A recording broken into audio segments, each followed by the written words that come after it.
Selamat siang para sahabat sehat. Jumpa kembali dengan saya Dr. Puali Brana, spesialis kebidanan dan kandungan dari Kota Malang, Jawa Timur, Indonesia. Pada kesempatan yang baik ini, kita mau bincang-bincang santai mengenai sesuatu yang tidak santai, tapi sesuatu yang merupakan suatu hal, yaitu kegawat daruratan di bidang obstetri ginekologi. Apa itu? Yaitu yang sering kita dengar di masyarakat, suatu kehamilan di luar kandungan. Nah, dalam bahasa medisnya disebut ectopic pregnancy atau kehamilan ektopik.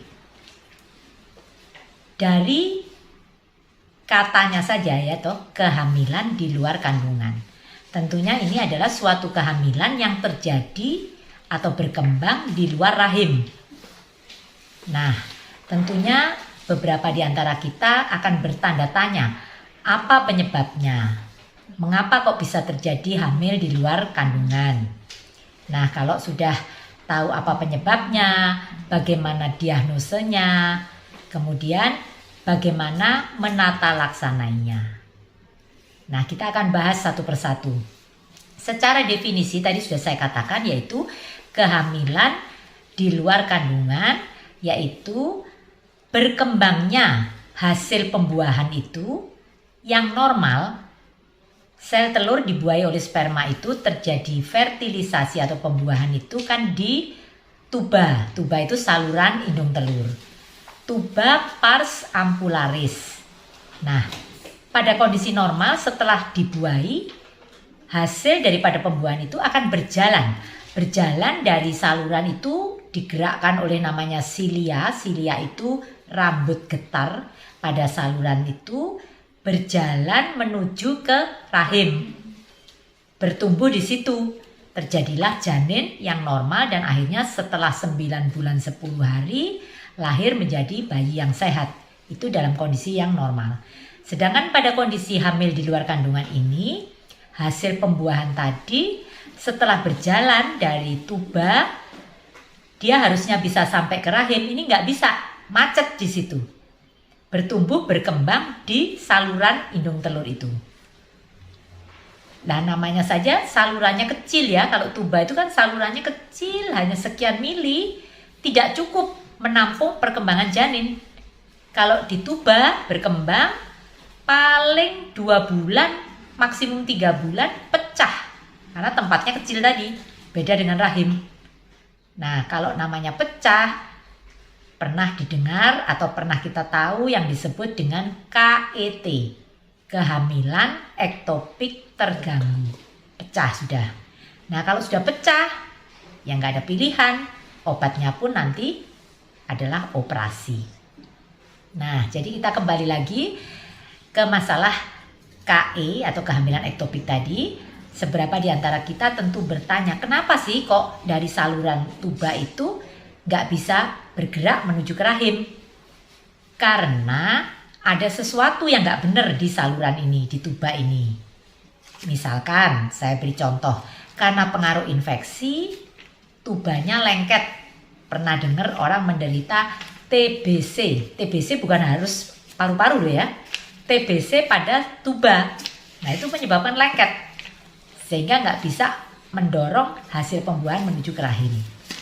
Atau karena pengaruh infeksi yang lain, atau karena tumor sehingga buntu, begitu bisa juga. Atau karena pengaruh hormon atau pengaruh trauma, pijat dan sebagainya, sehingga menyebabkan salurannya itu buntu. Intinya yang mengganggu pada saluran itu menyebabkan tidak bisa mendorong hasil pembuahan ke dalam rahim. Nah, kalau penyebabnya biang keroknya ini karena salurannya, tentunya harus dipastikan seseorang yang salurannya bagus, baik yang kiri maupun kanan, itulah yang akan bisa mendorong hasil pembuahan ke dalam rahim. Nah, kalau sudah tahu mengenai penyebabnya, tentunya kita sebagai tenaga medis ya, baik dokter maupun bidan, itu harus mengetahui, mengenali gejala tanda-tandanya apa yang membedakan dengan hamil biasa. Kalau masalah telat haid sama, hamil di luar kandungan ya telat haid juga. Tes kencing, plano tes juga positif, sama. Gejala awal orang hamil muda, mual muntah, ya sama. Yang membedakan yang khas adalah adanya nyeri perut. Kalau hamil normal kan nggak nyeri harusnya.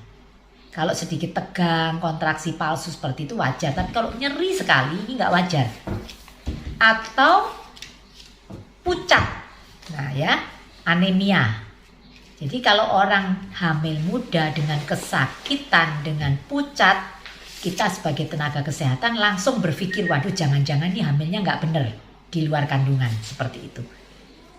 Jadi untuk gejala awalnya sama, dari anamnesa maksud saya pertanyaannya kapan ibu telat haid dan sebagainya itu juga sama persis seperti hamil-hamil biasa, tapi yang membedakan adanya nyeri tadi.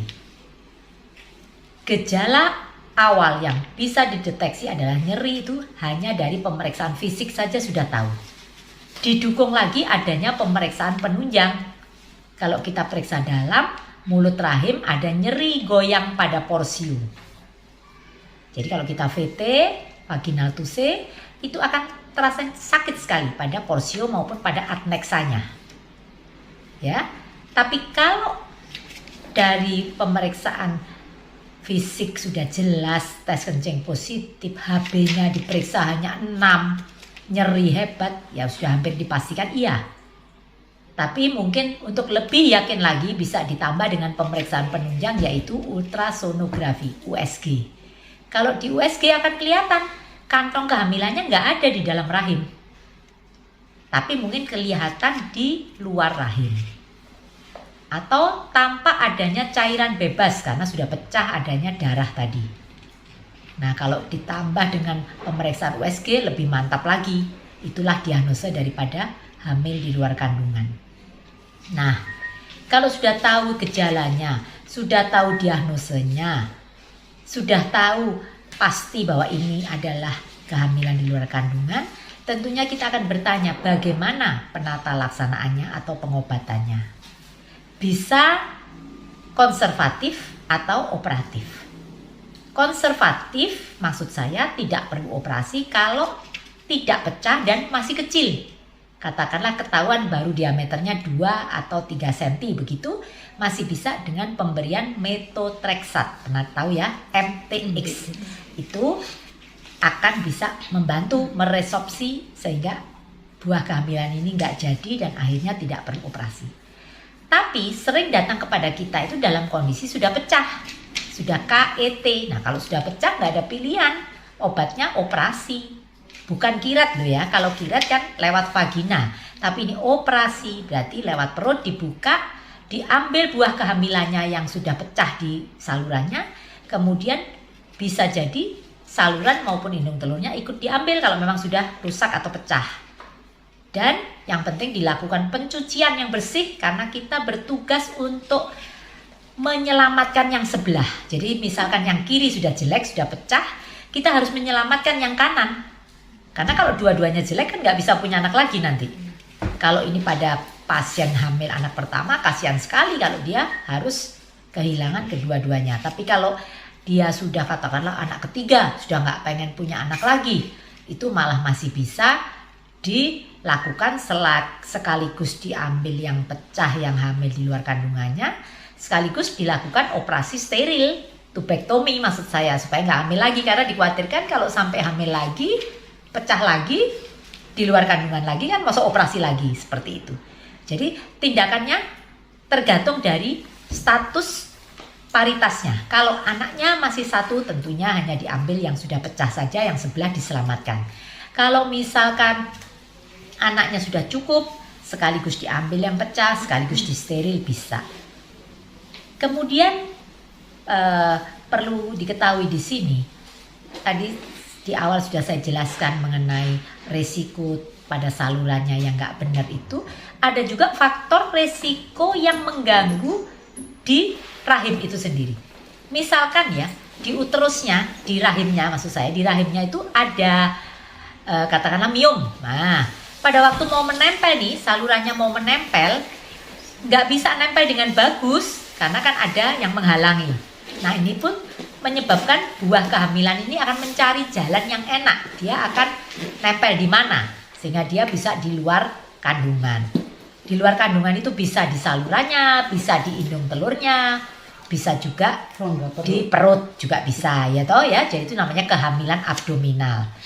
Jadi penjelasan saya yang cukup singkat ini kiranya bisa dipahami. Prinsipnya kalau Bunda sudah mengalami amenore, terlambat haid, harus dipastikan, periksa apakah hamilnya ini di dalam kandungan, pada tempat yang betul, ataukah di luar kandungan. Karena beda sekali penata laksanaannya. Tidak usah takut dengan penjelasan ini, justru kita mau belajar mewaspadai apa yang terjadi pada diri kita, sehingga tidak terjadi hal-hal yang tidak kita harapkan. Begitu saja penjelasan saya, cukup singkat, nanti masih bisa dilanjutkan dengan tanya jawab atau mungkin juga bisa tulis di kolom chat begitu. Nanti saya akan berusaha untuk menjelaskan atau menjawab kegalauan para bunda yang saat ini sedang hamil muda yang belum memastikan dirinya hamil atau tidak. Jadi sekali lagi para sahabat sehat, hamil di luar kandungan merupakan salah satu kegawat daruratan obstetri dan ginekologi yang harus ditata laksanai. Namanya saja gawat dan darurat ya, jadi harus ditata laksanai dengan baik, dengan cepat, dengan tepat, sehingga berhasil dengan baik. Terima kasih, salam sehat dari saya.